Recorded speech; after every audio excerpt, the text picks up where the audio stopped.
শুভেচ্ছা সবাইকে।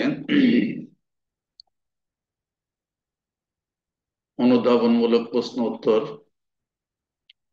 ভূগোল, প্রথম পত্র, অষ্টম অধ্যায়, সমুদ্র স্রোত ও জোয়ার ভাটা, একাদশ, দ্বাদশ এবং এইচএসসি পরীক্ষার্থীদের জন্য।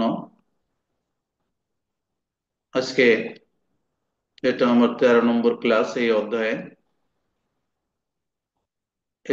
13 নম্বর ক্লাসে আজকে আমার আলোচ্য বিষয় হবে মুখ্য জোয়ার ও গৌণ জোয়ারের মধ্যে পার্থক্য।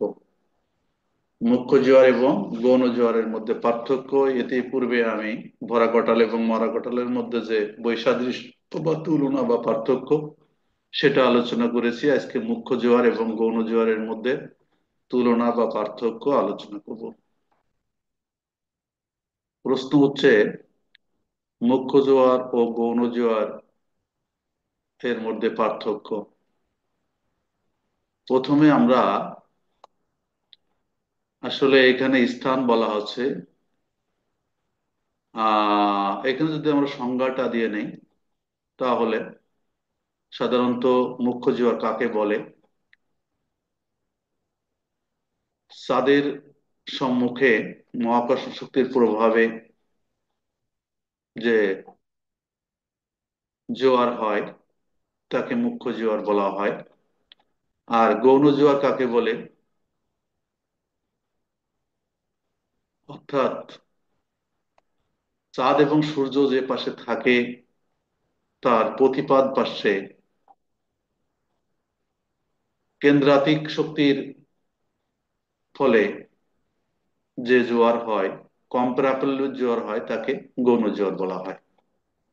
এই একটা সংজ্ঞা দিলেই তার একটা পার্থক্য চলে আসবে। স্থানটা চাঁদের সামনে থাকা স্থান, চাঁদের প্রতিবাদ স্থানে থাকা স্থান, অর্থাৎ এই যে এইটা পৃথিবী, এই পাশের সামনের পাশ আর এই পাশে হচ্ছে প্রতিবাদ পার্শ্ব, বিপরীত পার্শ্ব। এই পাশে জোয়ার হয় মুখ্য জোয়ার আর এই পাশে হয় গৌণ জোয়ার। সেই জন্য বলছে যে চাঁদের সামনে থাকা স্থান হচ্ছে চাঁদ, এখানে স্থানে যে জোয়ার হয় সেটা মুখ্য জোয়ার।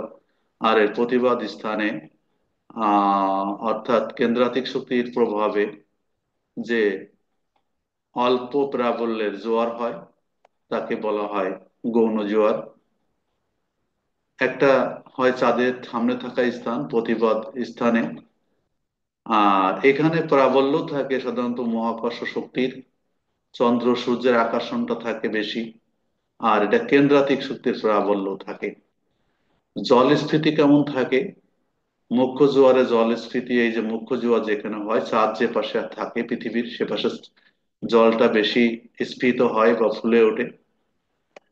গৌণ জোয়ারে জল মুখ্য জোয়ার অপেক্ষা কম ফুলে, এই প্রতিবাদ স্থানে কম ফুলে।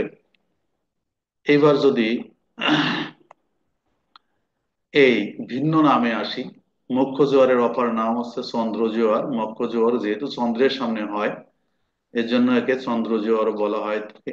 গৌণ জোয়ারের অপর নাম হচ্ছে পরোক্ষ জোয়ার।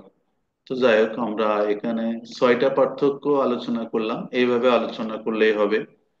সবাইকে অসংখ্য ধন্যবাদ জানিয়ে আজকের মতো এখানেই শেষ করছি। আল্লাহ হাফেজ।